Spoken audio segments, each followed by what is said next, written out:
Hi guys! Welcome to Bestfriend's Kitchen! If you are new to our channel, please subscribe so you will get updated for our future videos. So today, we're going to show you how to make macaroons.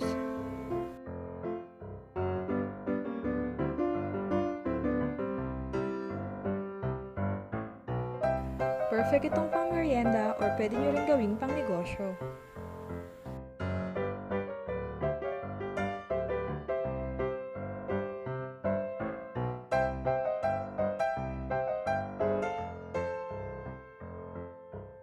At the latter part of this video, we will show you the costing para sa puhunan at kung magkano ang inyong kikitain.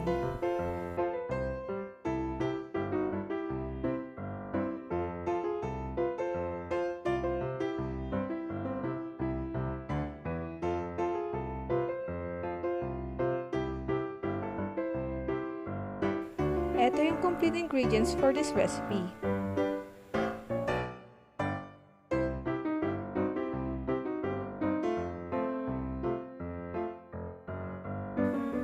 Grams butter, 1 cup granulated sugar, 1/3 cup all-purpose flour, 1 can condensed milk, 1 cup evaporated milk, 5 pieces of egg, 1 teaspoon vanilla extract,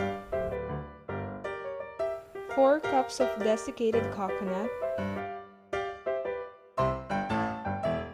By the way guys, ito yung brand na ginamit namin for the desiccated coconut kasi pinakamura siya at maganda ang texture. Let's start! Sa isang mixing bowl, i-cream lang natin yung butter.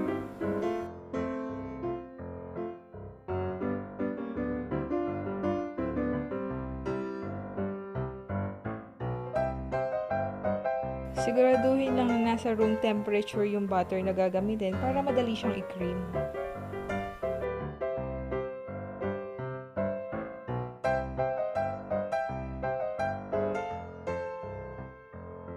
Then, ilagay na yung asukal.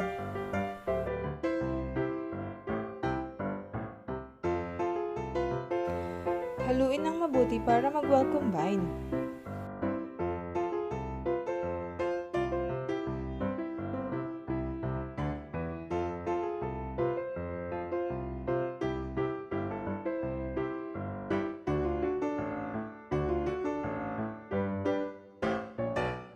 Pag ganito na ang consistency ng butter, simulan nang ilagay ang mga itlog.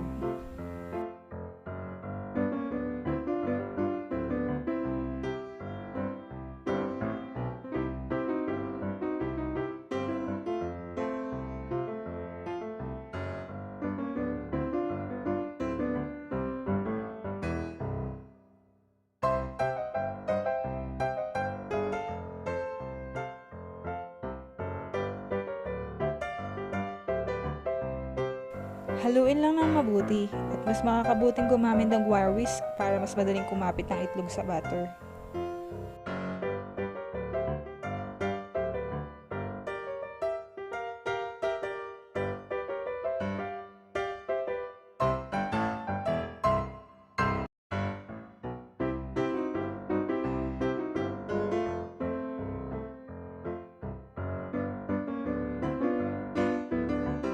Sunod na ilagay ang desiccated coconut at pagpatuloy lang ang paghalo.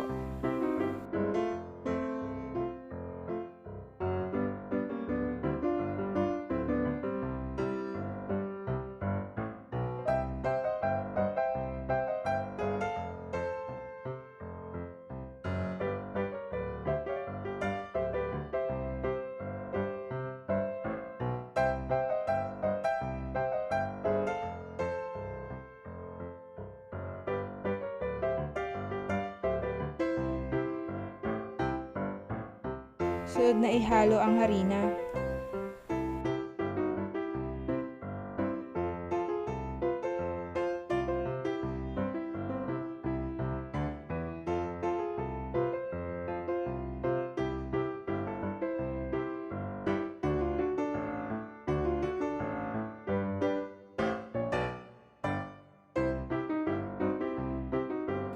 Pagkatapos, ilagay ng evaporated milk.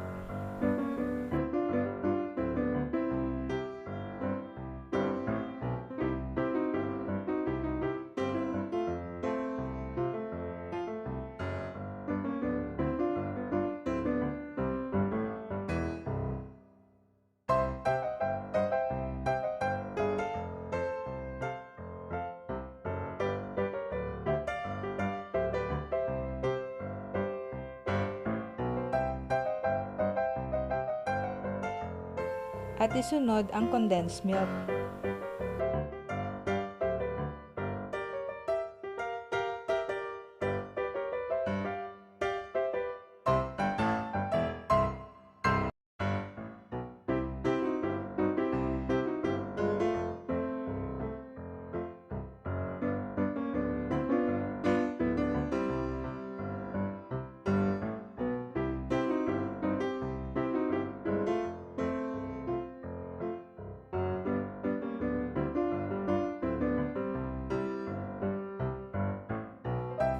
Lastly, ihalo na ang vanilla extract.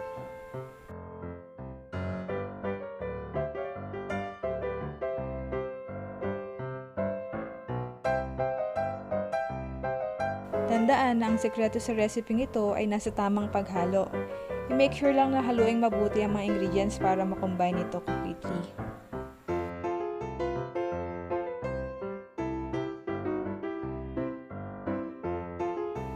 Pagkatapos haluin, i-transfer lang yung mixture sa isang piping bag. Kung wala naman kayong piping bag, pwede naman gumamit ng simpleng clear plastic bag.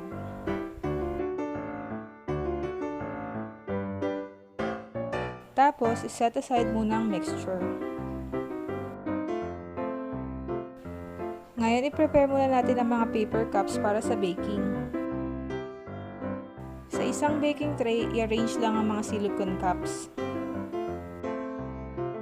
I-make sure lang na punuin nyo ng silicone cups ang baking tray para mabawasan ang baking time.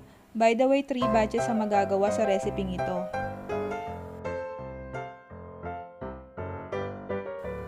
Pagtapos ng i-arrange ang mga silicone cups, patungan ito ng paper cup sa ibabaw.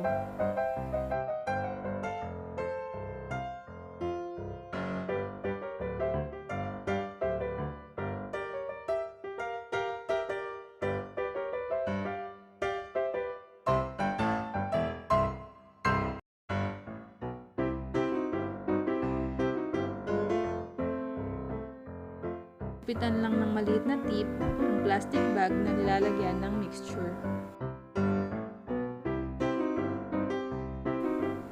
At simulan na lagyan ng mixture ang bawat paper cups. Huwag masyadong punuin ang pagkakalagay dahil may tendency pa itong umalsa pag binibake.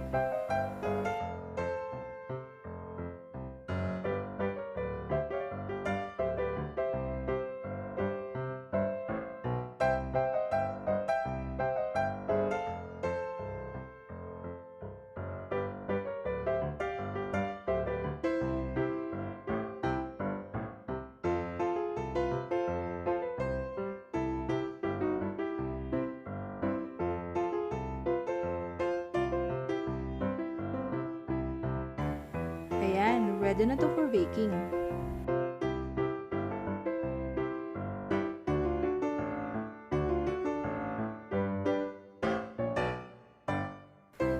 I-bake lang mga macaroons sa 175 degrees Celsius for 25 to 30 minutes.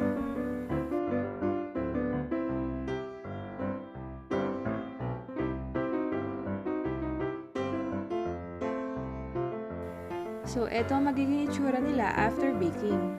Ang gaganda, no? By the way, guys, you can make 100 pieces of macaroons for this recipe. You can now serve it with your family. Or like what I mentioned earlier, pwede mo siyang ibenta na pang-negosyo.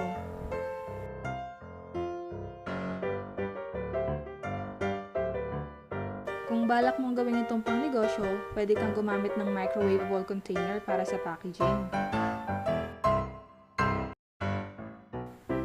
Pwede magkasya ang 20 pieces of macaroons sa isang container at pwede mo siyang ibenta ng 120 pesos.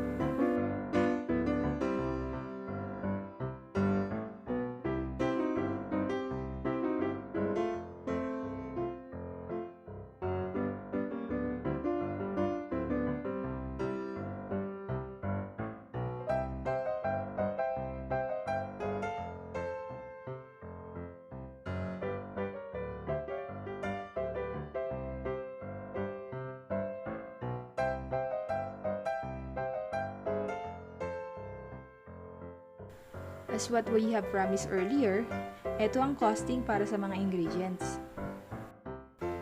As you can see, pwede kang kumita ng 326 pesos para sa isang batch. Sana nagustuhan niyo ang video na to. Just comment down below if you want to request some recipe that we can feature on our next vlog.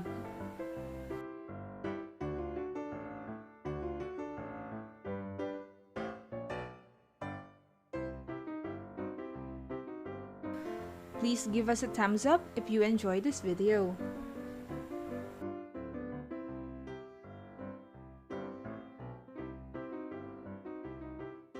Also, please hit the notification bell to get notified for our future recipe videos.